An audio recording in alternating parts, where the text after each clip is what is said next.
ہمارے یہاں شروع میں جو سلیکشن اور انتخاب صحیح نہیں ہوتا، گھروں کی زندگیاں تباہ ہو جاتی. باپ نے زبردستی کا بیٹا شادی کرنی ہے تو یہیں کرنی ہے. مولانا مجبور ہو گیا باپ کے ہاتھوں، بیٹی کو باپ نے بولا بیٹا میں تو یہیں شادی کراؤں گا. کہ مولانا دیکھ بھی رہی ہوں لڑکا صحیح نہیں ہے، عیب ہے، یہ ہے، یہ ہے، یہ ہے، یہ ہے. اب یہی بیٹی جو شروع میں باپ کے احترام میں کسی غلط جگہ پہ شادی کے لیے راضی ہو جاتی ہے، پھر پوری زندگی اپنے باپ کو برا بھلا کہتی ہے اس نے شادی کرائی تھی. اگر یہی ریزسٹنس شروع میں دکھاتی کہ میں بھائی اس غلط بندے سے شادی نہیں کروں گی، تو زندگی کیا رہتی؟ آباد رہتی. یہ نہیں کہ ماں باپ کی سنو نہیں، ہاں سنو وہاں پہ جہاں اچھا بولیں، اچھی جگہ ہو، وہ اہل بیت کے معیار ہو، وہاں پہ ہو. اب غلط انتخاب نسل کی تباہی. چھٹے امام جعفر صادق علیہ الصلوۃ والسلام،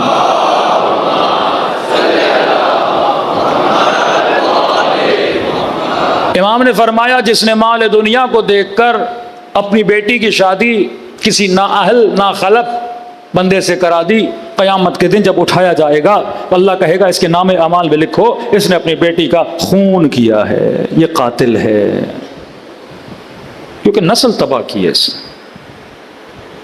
امام کے پاس آیا، امام نے کہا دیکھو، ایک بندہ آیا کہ مولا شادی تو میں نے کی ہے لیکن ہم خوش ہیں.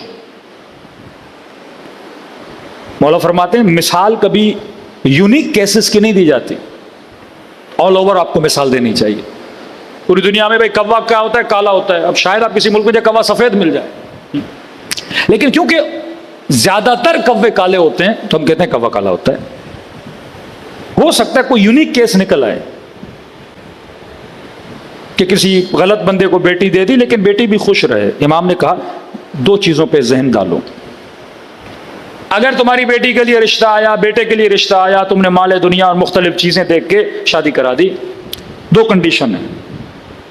کفویت کو نہیں دیکھا، ذہنیت کو نہیں دیکھا، کلچر کو نہیں دیکھا، دونوں کے کیلیبر کو نہیں دیکھا، شادی کرا دی. مولا فرماتے دو صورتیں ہیں. اگر مزاج نہ ملا اور مرد بردبار تھا، صبر کر گیا، تمہاری بیٹی پہ ظلم نہ کیا تو خوش رہیں گے. اور اگر مزاج نہ ملا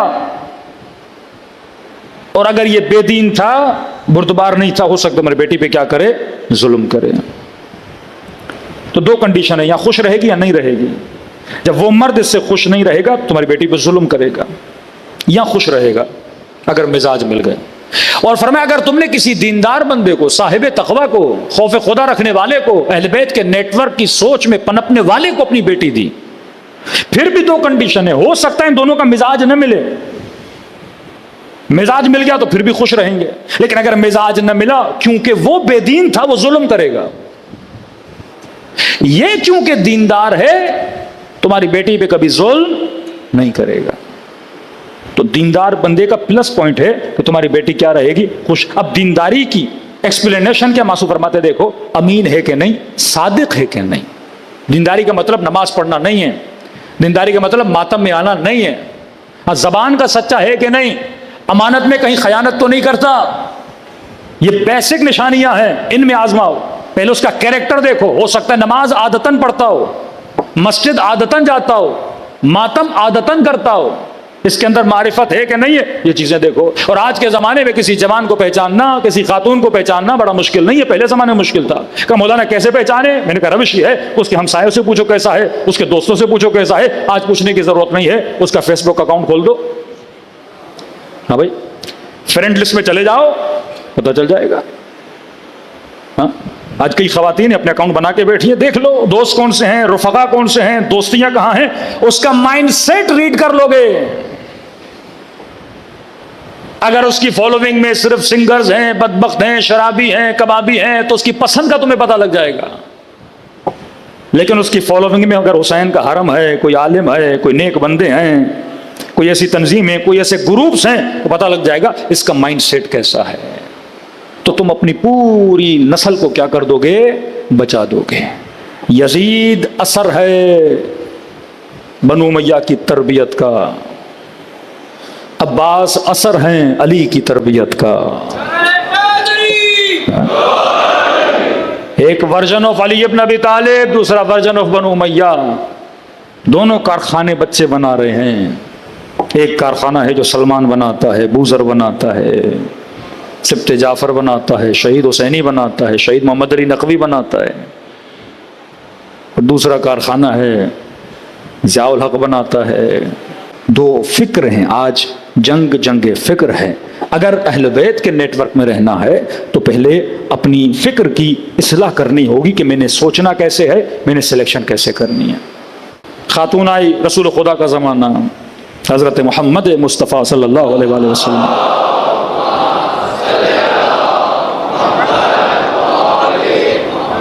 یا رسول اللہ مجھے اپنے شوہر سے الگ ہونا ہے. دیکھو اہل بیت، ہاں اللہ کے کچھ قوانین ہیں لیکن کچھ رأفت، کچھ رحمت. اللہ کہتے ہیں نکاح خوشی خوشی کرتے ہو، اگر الگ بھی ہونا ہے جھگڑے نہیں کیا کرو. یہ ہمارے مشرقی ماحول بڑا عجیب ہے. شادی ہوں گی تو باجا بارات کے ساتھ، طلاق ہونی ہے تو گالم گلوچ کے ساتھ. خوشی خوشی اگر معاملات نہیں بن رہے، انڈرسٹینڈنگ نہیں ہے، پڑھے لکھے بنو، معاملات کو بڑے طریقے سے، بڑے سلیقے سے اپنے معاملات کو سلجھاؤ.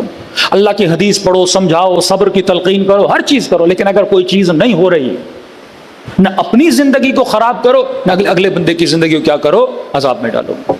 کہ یا رسول اللہ مجھے اپنے شوہر کے ساتھ نہیں رہنا. اب یہ رسول خدا کا واقعہ. خواتین میں سے کسی خاتون نے کہا، رسول ممبر پہ بیٹھے گئے، رسول خدا نے فرمایا کیوں نہیں؟ حق نہیں دیتا؟ دیتا یا رسول اللہ. خرچہ نہیں دیتا؟ دیتا یا رسول اللہ. اخلاق بہت اچھا ہے یا رسول اللہ، بڑی خدمت کرتا ہے، میری کوئی کام ہی مجھ سے نہیں لیتا، دن رات میرے آگے پیچھے میری خدمت میں لگا رہتا ہے. ساری عورتیں دیکھنے لگی ایسے شوہر کی تو ہم دعائیں کرتی ہیں، اور یہ کہہ رہی میں نے ہاتھ نہیں رہنا. نبی نے فرمایا پھر رہنا کیوں نہیں چاہتے؟ یا رسول اللہ اس کی شکل مجھے پسند نہیں ہے، کیونکہ یہ عرب کی خوبصورت ترین عورت تھی اور وہ بیچارہ تھوڑا شکل کا کم تھا. تو نبی نے فرمایا کہ حق مہر میں کیا دیا؟ یا رسول اللہ اس نے باغ دیا تھا مجھے حق مہر میں. نبی نے فرمایا واپس کر دو گی؟ ہاں یا رسول اللہ جو مانگے باغ دے دوں گی، ایکسٹرا بھی جو مانگے میں دینے کے لیے تیار ہوں. نبی نے اس کے شوہر کو بلایا کہ تمہارے ساتھ رہنا نہیں چاہتی، میں کہہ رہا ہوں اسے چھوڑ دو. تو اس نے کہا رسول آپ کا حکم ہے. میں نے کیا کر دیا؟ آزاد کر دیا. اب وہاں پہ شمر بن جاتا، اللہ نے مجھے حق دیا رسول اللہ میں نہیں کروں گا، کیونکہ نبی دونوں مزاجوں کو دیکھ رہے ہیں. گھر، قرآن میں 5 نشانیاں بتائیں گھروں کی. پہلی نشانی لتسکنو، ہم نے تمہیں شادی بولنے کا بولا تاکہ تمہارے گھر میں کیا آئے؟ سکون آئے. وجعلنا بینکم مودہ، اور ہم نے تم دونوں کے بیچ میں کس چیز کو پیدا کیا؟ محبت کو پیدا کیا. ہم نے ایک دوسرے کا لباس تم دونوں کو بنایا. ابھی گرمی کا موسم ہے، میں نے پتلی ابا پہنی ہوئی ہے، کل موٹی پہن کے آؤں 4 سیٹر پہن کے، تو آپ کہیں گے مولانا بھی لگتا ہے آج ان کا دماغ صحیح نہیں ہے. ہاں گرمی کے موسم میں سیٹر پہن کے مولوی آ گیا، تو آپ کہیں گے اچھی بات نہیں ہے، خلاف عقل ہے. تو گرم موسم میں ٹھنڈا لباس، ٹھنڈے موسم میں گرم لباس. کہن لباس لکم وانتم لباس لہن، تم ایک دوسرے کا لباس ہو. شوہر مزاج میں غصے میں آ جائے تو بیوی نے ٹھنڈا رہنا ہے، بیوی غصے میں آ جائے تو شوہر نے ٹھنڈا رہنا ہے. گھر کو بنانے کے لیے ترکیبیں بھی بتائی ہیں، لیکن اگر کوئی کسی ترکیب پہ چل ہی نہیں رہا، پھر یہ مسائل آ جائیں، پھر کورٹوں میں چلے جائیں، پھر وہ خلا شریعت کے طور پہ صحیح نہ ہو، پھر یہ جا کے کسی اور سے نکاح کرے، گناہ اندر گناہ ہو جاتا ہے.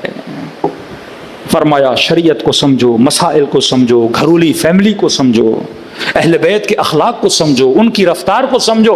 پھر جب اس نیٹ ورک میں آؤ گے پھر کہیں گے المؤمن کیس، مومن ہوشیار ہوتا ہے، مومن تیز ہوتا ہے، مومن حکیم ہوتا ہے. یہ ساری غلطیاں اسی لیے ہوتی ہیں کیونکہ شروع میں ہمارا انتخاب غلط ہوتا ہے.